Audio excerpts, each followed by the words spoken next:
आप सभी महान आत्माओं को नमन करते हुए आपका YouTube channel true self the never and पे स्वागत है।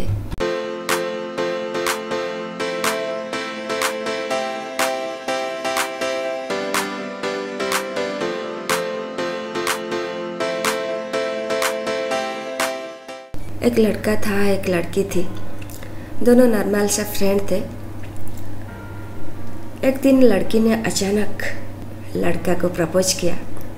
कहा कि हम आपसे बहुत प्यार करते हैं, पता नहीं कितना जन्मों से आपका पीछा करते आए हैं। लड़का ने हंस के उड़ा दिया बात को।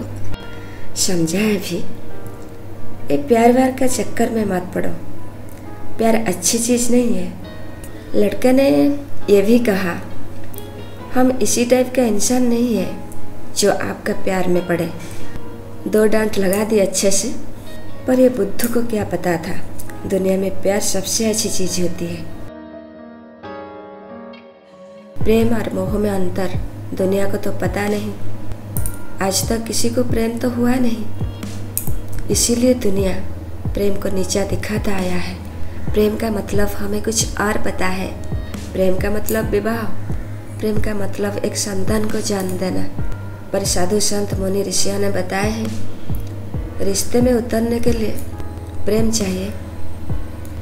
बस इतना ही। स्टोरी को थोड़ा यहीं पर रोकते हैं। रविंद्रनाथ टैगोर जी का विवाह का समय जब उपस्थित हुआ, उनका घर वालों ने रविंद्रनाथ टैगोर जी से कहे, अब तुमको विवाह कर लेना चाहिए। पर रविंद्रनाथ टैगोर जी विवाह से भागते थे, किसी न किसी बहाना पकड़ के विवाह को टालते थे। रविंद्रनाथ टैगोर जी का एक खास दोस्त आकर उनसे पूछा, आप किसी से प्यार करते हो? हाँ, मैं किसी से प्यार करती हूँ। दोस्त ने कहा, इतने बड़े पोएट हो, राइटर हो, फिलोसोफर हो, पेंटर हो, तुम्हारा प्यार में कोई भी पड़ सकता है, तुम्हारा विवाह उनके साथ करा देंगे। रविंद्रनाथ टैगोर जी बोले, चलते हैं, कल सुबह तुमको उनसे मीट करा देंगे। रविंद्रनाथ टैगोर जी का सुबह का काम होता है नदी किनारे बैठना। नदी किनारे घंटों तक बैठ जाते थे। रविंद्र जी का दोस्त खड़ा है, कब रविंद्र जी का प्रेमिका आएगी। घंटों बीत गया, कोई लड़की आई नहीं। रविंद्रनाथ जी बोले, यही नदी है मेरी गर्लफ्रेंड। दोस्त ने हंसी में उड़ा दिया। इतना हंसा, उसका हंसी इको होने लगा। रविंद्रनाथ जी बोले, तुम्हारा हंसी सुनकर ये नदी भी खुश हो गई। देखो इसकी धारा भी कितना तेज हो रही है। उनका दोस्त और जोर से हंसने लगा। तुम्हारे साथ और थोड़ा देर रोकूंगा तो मैं पागल हो जाऊंगा सचमुच। उनका दोस्त ने बोला, मैं सीरियसली बोल रहा हूँ, अभी तुम्हारा विवाह नहीं होना चाहिए, तुम्हारा इलाज होना बहुत ज़रूरी है। तुम पागल होते जा रहे हो, तुम्हारा दिमाग खराब होना स्टार्ट हो चुका है। रविंद्रनाथ जी बोले, मैं एक दिन यहाँ नहीं आऊँ तो मुझे नींद नहीं आती, मुझे भूख नहीं लगता। बहुत अच्छी थॉट्स, आइडियाज़ मुझे यहीं पे मिलता है, मुझे यहीं से मिलता है। रविंद्र जी बोले, पता है मुझे एडिक्शन हो गया है, मुझे आदत सी हो गया है। मैं विवाह नहीं करूँगा। विवाह करेंगे पत्नी आएगी, ये जो सारी थॉट्स है, आइडियाज़ है और मेरी क्रिएशन है, सब मुझसे छीन लेगी। क्योंकि पोएट, राइटर और फिलोसोफर अपने थॉट्स और फीलिंग्स के प्रति लॉयल होते हैं। अपने सारे थॉट्स को लिख डालते हैं, अपने थॉट्स को छुपाते नहीं। लड़का ने लड़की से कहा, हमें प्यार व्यार के चक्कर में पड़ने वालों में से नहीं है, तो तुम मुझसे दूर रहो। बट एक दिन लड़का का मन में लड़की के लिए थोड़ी सी दया आई।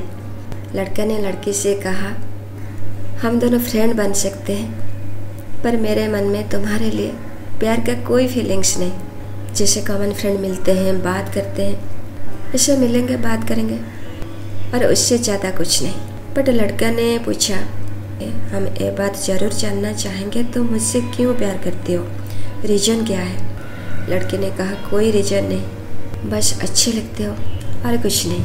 बट लड़का हमेशा के लिए गांव चला गया। वो शहर छोड़ने से पहले लड़के ने एक ड्राइंग ड्रा करके दिया।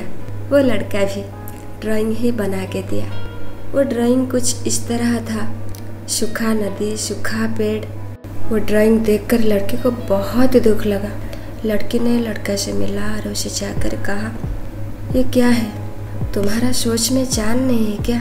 लड़का ने कहा, ये ड्राइंग है। लड़की ने कहा, ये ड्राइंग नहीं है, ये तुम्हारा सोच है।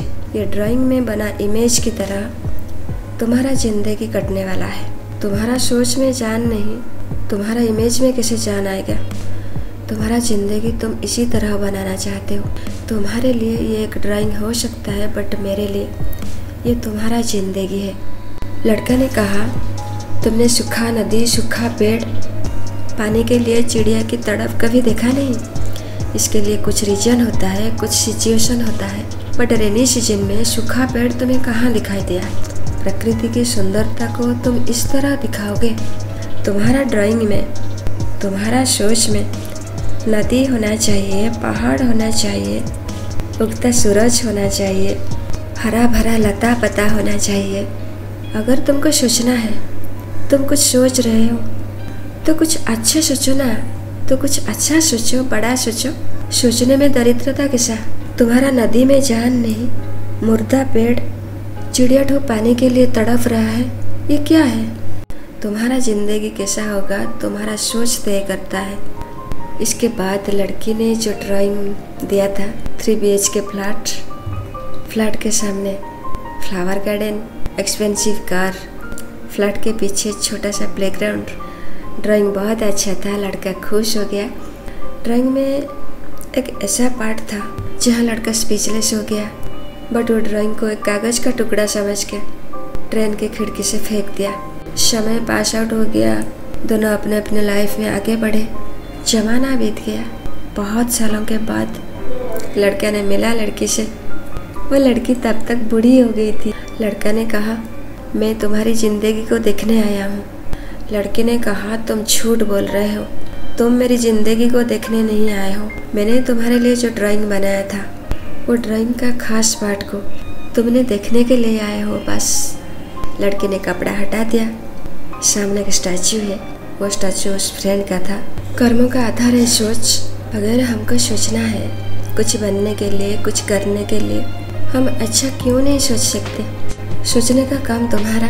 सोच को सक्सेसफुल करने का जिम्मेदारी प्रकृति का है। थॉट जितना पावरफुल होगा, थॉट में जितनी निष्ठा होगी, उतनी निष्ठा कर्मों में दिखाई देगा। जो भी रिजल्ट मिलेगा, मन को खुशी होगी। रविंद्रनाथ टैगोर जी का मन में जो डर था वही हुआ।